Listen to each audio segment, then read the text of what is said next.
The United States has a problem so large, so catastrophic, that it threatens to destroy the global economy.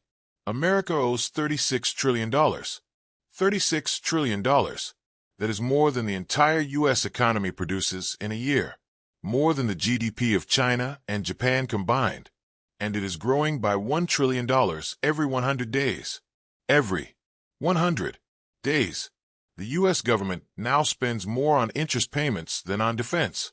More than $1.2 trillion per year just on interest. Not paying down the debt, just interest. And this is with interest rates at 5%. If rates go to 7%, interest costs will exceed $2 trillion per year. That is more than all of Social Security. The math does not work. It cannot work.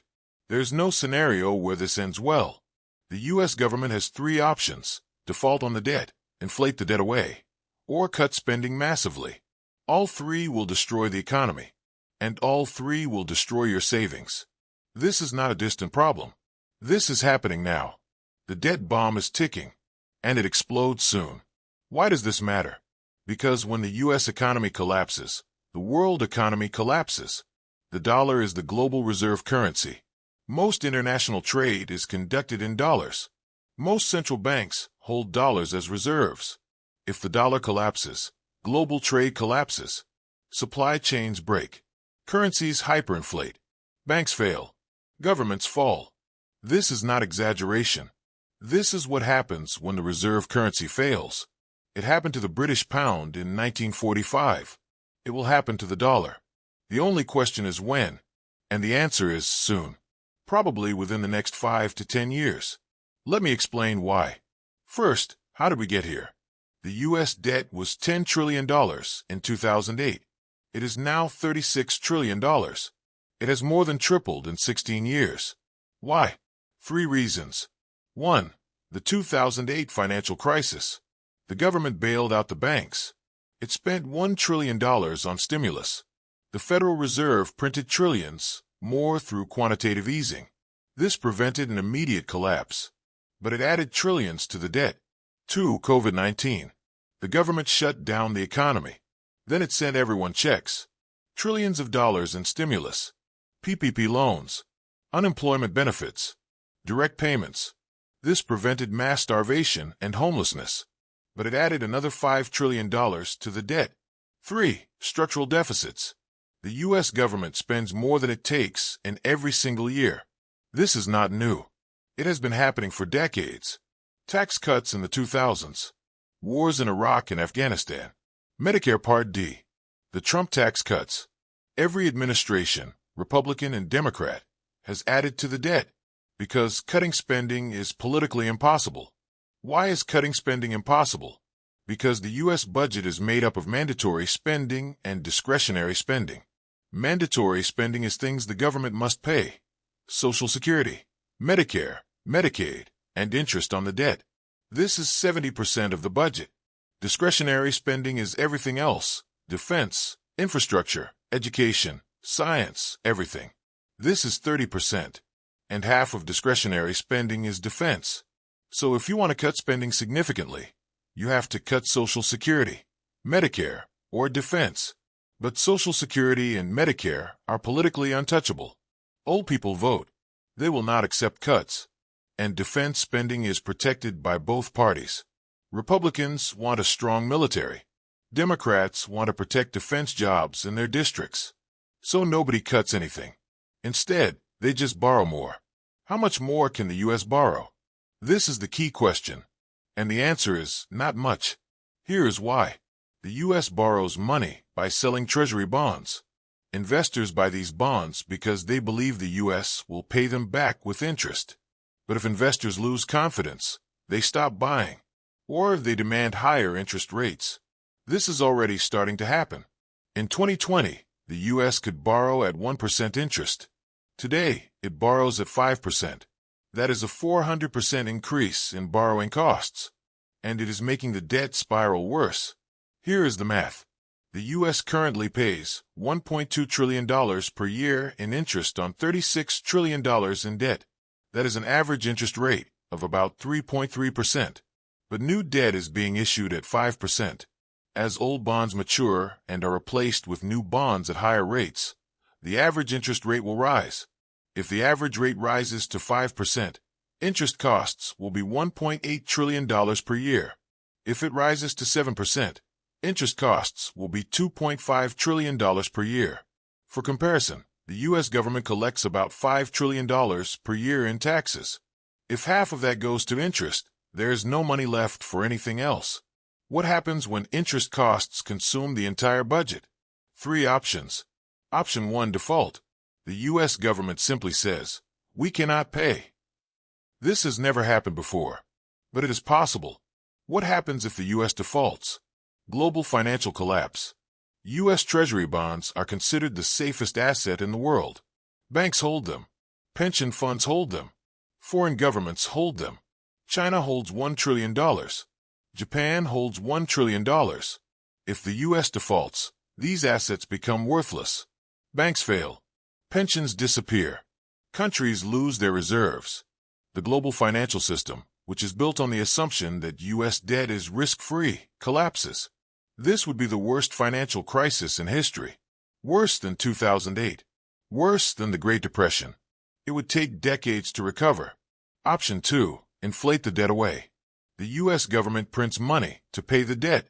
This is what most countries do when they cannot pay. Print money. Pay creditors in devalued currency. This causes inflation. How much inflation? It depends on how much money is printed. If the U.S. prints $10 trillion to pay off some of the debt, that money enters the economy. More dollars chasing the same goods. Prices rise. Wages do not keep up. Your savings lose value. A loaf of bread costs $10, then $20, then $50. This is how hyperinflation starts. Look at Venezuela. Look at Zimbabwe. Look at Weimar Germany. All of them printed money to pay debts. All of them experienced hyperinflation. All of them destroyed their economies. The U.S. has an advantage. The dollar is the global reserve currency. People need dollars for international trade. This creates constant demand. So the U.S. can print more than other countries without causing immediate hyperinflation. But there is a limit. If the U.S. prints too much, people stop using the dollar. They switch to euros, yuan, gold, Bitcoin. Demand for dollars collapses. Hyperinflation begins. And once it starts, it is nearly impossible to stop. Option 3. Cut spending massively. The U.S. government slashes Social Security, Medicare, defense, everything. This is the fiscally responsible option, but it is politically impossible. Why? Because it requires pain. Lots of pain. Social Security and Medicare support 70 million retirees. If you cut benefits by 30%, you are cutting the income of 70 million voters. They will not accept this. They will vote out anyone who tries. Defense spending supports millions of jobs. If you cut defense by 50%, you are eliminating hundreds of thousands of jobs. Defense contractors will lobby against it. Politicians in districts with military bases will oppose it. It will not happen. So what has happened? The most likely scenario is a combination of all 3. Partial default on some obligations. Moderate inflation to reduce the real value of the debt. Some spending cuts, but not enough. This is the muddle-through approach. But it still causes massive economic damage. Interest rates stay high. Growth slows. Unemployment rises. Living standards fall. The economy enters a slow, grinding decline. Not a sudden collapse, but a long, painful stagnation. Politicians spent 50 years buying votes with borrowed money. Now the bill comes due and nobody wants to pay it. Shocking. But there's a bigger problem. The debt crisis does not happen in isolation. It triggers other crises. Let me explain. Crisis 1, dollar collapse. As the U.S. debt grows and confidence falls, people move away from the dollar. They buy euros, yuan, gold, Bitcoin. Demand for dollars falls. The value of the dollar falls. This makes imports more expensive. Oil costs more. Electronics cost more. Everything the U.S. imports becomes more expensive. This causes inflation, which makes the debt problem worse, because inflation forces the Federal Reserve to raise interest rates. Higher interest rates mean higher interest costs on the debt, which makes the debt problem even worse. This is a death spiral. Crisis 2. Trade war. As the dollar falls, American exports become cheaper. This is good for American manufacturers, but it is bad for other countries. China, Europe, Japan all depend on exports. If American goods become cheaper, their goods become less competitive, so they devalue their own currencies to stay competitive. This starts a currency war. Everyone devalues. Global trade becomes chaotic. Supply chains break. Countries impose tariffs and trade barriers. Globalization reverses. This reduces global GDP, which makes everyone poorer.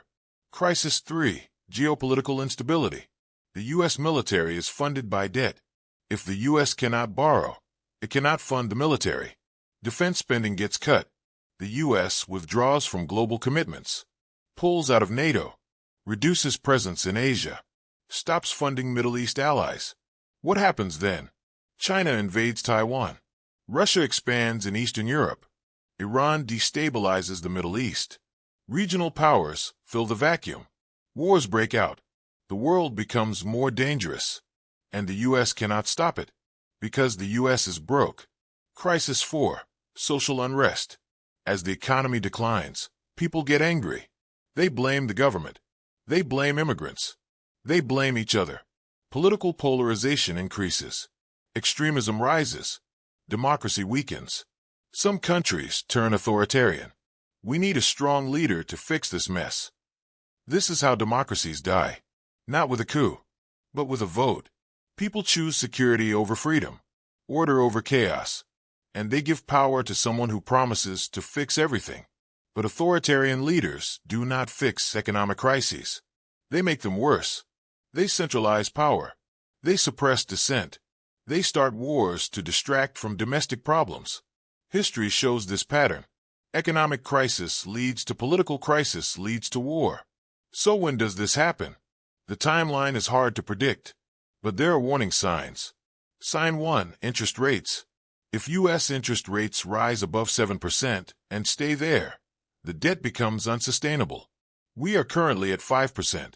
If the Federal Reserve has to raise rates to fight inflation, or if investors demand higher rates due to risk, we could hit 7% within 2 to 3 years.